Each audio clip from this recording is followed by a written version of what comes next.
check it out because that is kind of unique reporting based on what else I'm seeing out there as to the message.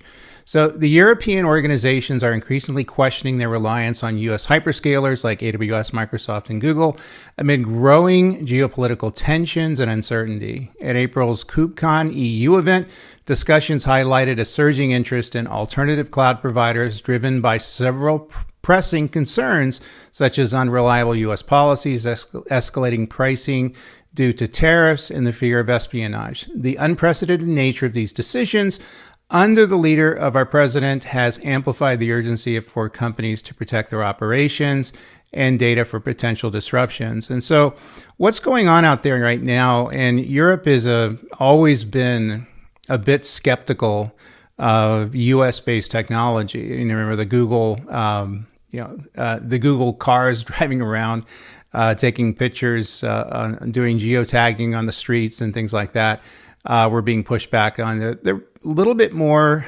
understandably so in some instances, not as trustworthy as I think we are in the States. And so they push back on US-based technology, even though they adopt much of it. And they certainly have adopted the use of cloud technology. And there's lots of points of presence there for Amazon, Microsoft, and Google.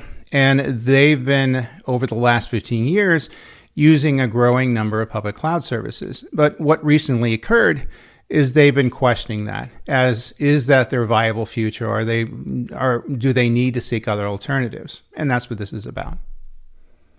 So prominent figures like Mark Booth, CEO of UK-based Civil, and Frank Kershank, excuse me if I messed that up, of Nextcloud, noted a sharp rise in inquiries about sovereign cloud services. Customers fear the US administration's ability to abruptly cut off services, accessing confidential data, or impose unforeseen regulations.